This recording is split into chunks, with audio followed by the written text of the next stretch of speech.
Четыре основных особенности нарциссической личности, четыре основных, так сказать, столпа, на котором стоит каждый нарцисс.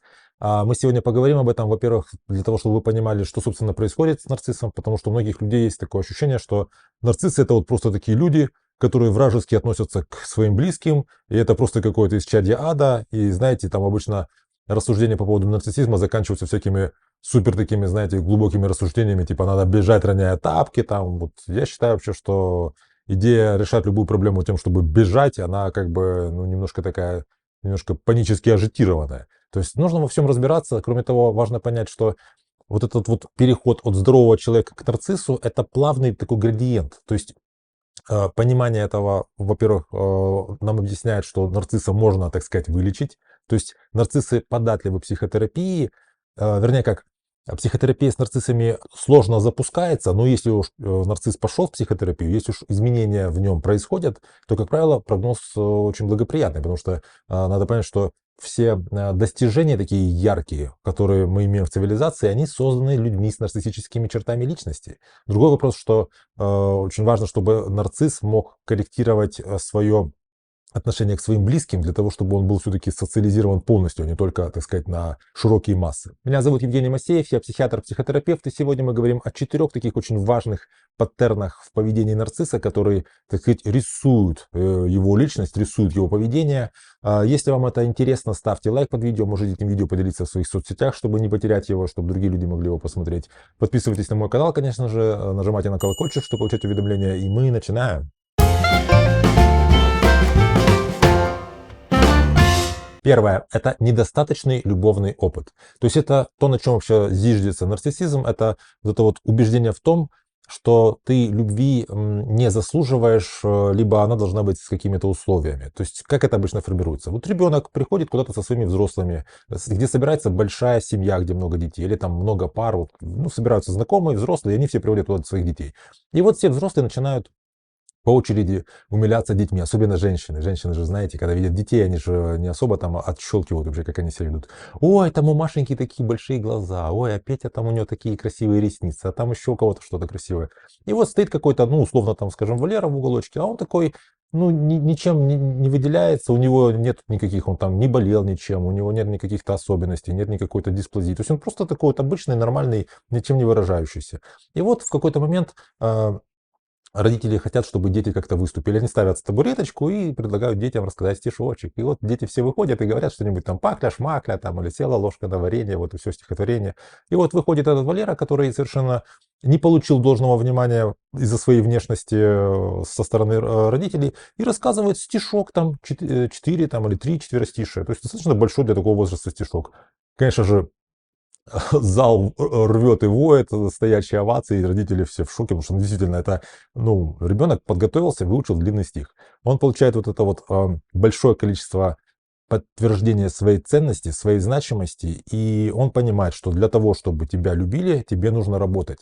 Тебе нужно что-то делать для того, чтобы ты был, чтобы тобой восхищались. Если вот эти нарциссические черты в ребенке фиксируются, и позже он таки получает достаточное количество любви от своей матери, от своего отца, он понимает, что его любят и тогда, когда он болеет, и тогда, когда он не выучил стих, и тогда, когда он там, не знаю, пришел с улицы запачканный, его любят, несмотря на то, что он делает, а тогда у него формируется здоровая личность с нарциссическим шипом, который позволяет ему добиваться большего. Он понимает, что если я буду больше прилагать усилий, я буду получать больше исключительной любви. Но если же он не получает вот этой вот безусловной любви от своих родителей, у него фиксируется такая вот важная штука, что если я добиваюсь чего-то, если я что-то делаю, чтобы привлечь к себе внимание, то я привлекаю к себе много внимания. Если я не делаю ничего, я остаюсь вот такой серой мышью, серым камнем. То есть уже взрослый мужчина может чувствовать себя вот тем маленьким Валерой, который стоял, когда его, в том числе мать, восхищалась другими детьми, и все другие восхищались другими детьми, но никто не восхищался им. Чтобы получить любовь, чтобы я чувствовал, что я могу себя любить, я должен иметь нарциссический ресурс, то есть я должен иметь людей, которые будут мной восхищаться, я должен для них что-то делать. То есть первый такой основной паттерн нарцисса заключается в том, что любовь очень условно. Любовь нужно заслужить, и чтобы меня любили, я должен что-то для этого делать. В мире не существует таких ситуаций, когда кто-то другого человека может любить просто потому, что, ну вот, потому что хочет любить. Вторая штука – это выученная некомпетентность, чем-то похоже на выученную беспомощность. Как она формируется?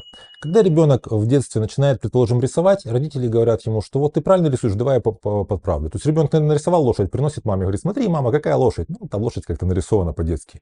Мама вместо того, чтобы сказать, какая хорошая лошадь, там вот ты расскажи про этот рисунок, она говорит, нет, так лошадей не рисуют, давайте я покажу. Она берет и исправляет. То есть, по сути, она его рисунок убивает своим, который накладывает выше, конечно же, более таким нарциссически, знаете, выверенным и красивым. Или отец там говорит, что ну, пойди вынеси мусор. Вот ребенок выносит мусор, и потом слышит от отца, что он мусор не отсортировал, он забыл что-то взять, он не в тот мусор никого выкинул, и, в общем, все он сделал неправильно. В результате у ребенка формируется такое убеждение, что за что я не возьмусь, тут же рука высокого взрослого, ну, большого брата, так сказать, подходит и исправляет это, делает это лучше.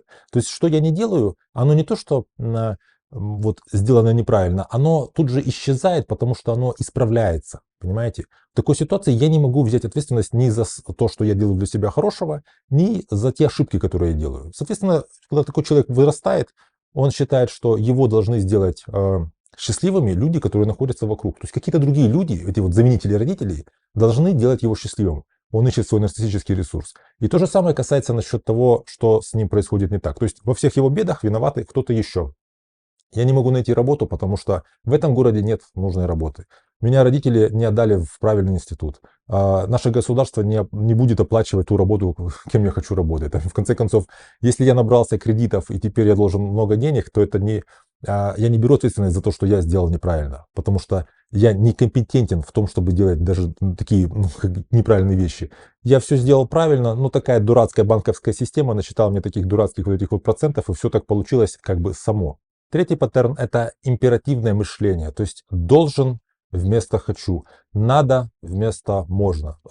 Связано, опять же, это с воспитанием, то есть когда ребенок, будучи, соответственно, в коммуникации со своими родителями, часто слышит, что нужно сначала делать то, что нужно, а потом в оставшееся время, возможно, ты сможешь сделать то, что ты захочешь, то ребенок не успевает понять, чего он хочет, потому что ну, просто ему постоянно нужно делать уроки, уборку какой-то, проводить время, там, скажем, с бабушкой, потому что так нужно, там, еще куда-то вот чем-то заниматься. И у него остается какое-то небольшое количество свободного времени, когда он не успевает просто почувствовать себя и понять, чего он хочет.